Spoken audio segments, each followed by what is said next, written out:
Okay, video 2, continuing on with our closed guard series. If you haven't watched the video before, make sure to watch the video. I talk about 3 or 4 fundamental things that I'm always looking for when I'm in the closed guard.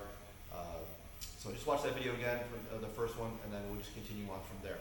So the first one we did cross collar choke. Now I'm going to show the triangle, okay? So what is a triangle? So I'm in closed guard again. We talked about dominating the middle. Okay, this time maybe I have control of the outside grips. And just for a beginning, I'm going to pedal the hands. So I'm just going to, is it okay? So I'm going to pedal the hands. And remember we talked about rocking the knees forward? See, a lot of times when people first start this, they go here like this and they try to lift their hips up and catch it, but it's too far. Even I have long legs, it's going to be hard for me. So this is a timing thing you'll have to drill. It's a great drill to work on before you actually go for the submission. When I pedal, I rock him forward and trap over his shoulder. So I pedal, rock forward, and as he's falling, that's when my legs come up. And notice my hand's still punched all the way through, and I wrap up my legs. So again, so I pedal, rock, all at the same time. Pedal, rock, lift my hips up, so I do want to catch it, and then lock up my triangle. Whatever side the arm is on, that's the leg on top. So I just put that leg on top, not like this. Like this, I don't really have any clamp down. It's easier for him to posture up and get out. So I want to clamp it down. Now, we can stay here and put the arm across, make our adjustment like this, and behind my knee, turn the toes up. But one thing I want us to do, and I will show it that way, but what I want us to get used to first is grabbing the leg.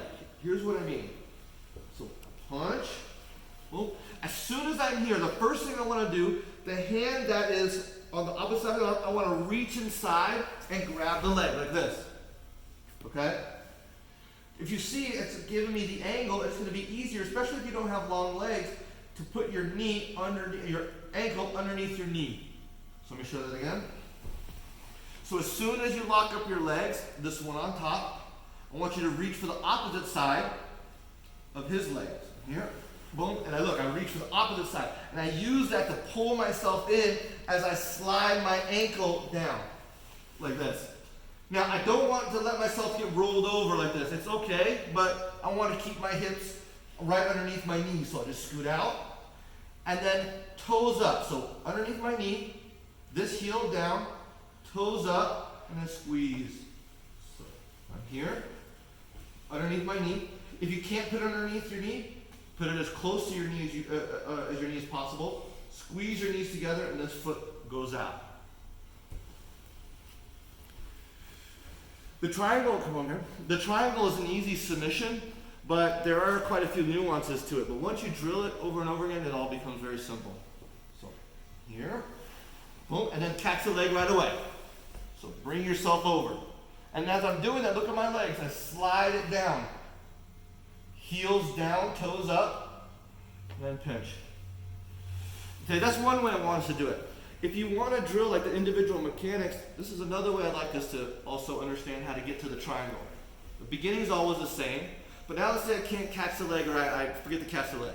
So here, I go. Now look, pinch your knees and heels down like a diamond. See my legs are kind of like a diamond?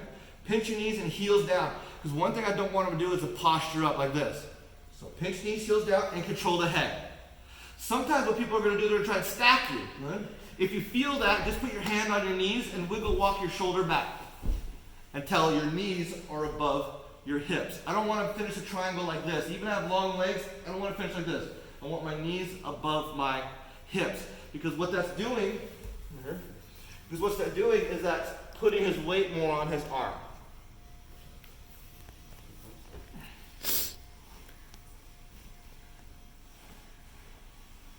Pinch knees, pinch heels.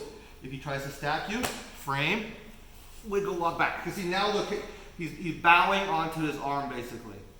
Now, I want to bring this arm across, control my ankle, and now I'm going to free that foot and put it on his hip.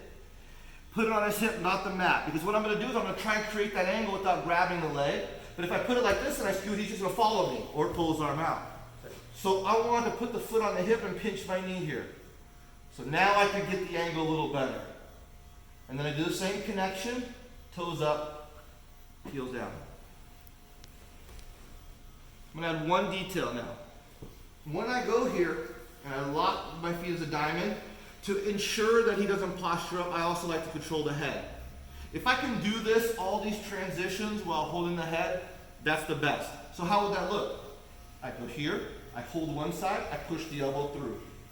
I grab my ankle, foot here, and look, I'm never letting go of the dome of his head. Not the neck where he's strong, you posture up, the dome of his head. Right here, the back of the dome. Not here, where he can maybe slide his elbow out and follow me. On the hip, pinching the knee, and then I create my angle where I'm looking into his ear. Now I reconnect, and then if I can grab the leg, good. Otherwise, pinch your knees, pinch your heels, and pull the head down as you lift. Okay. There's quite a few little details on that, but keep drilling it, and then I'll see you guys on the next video.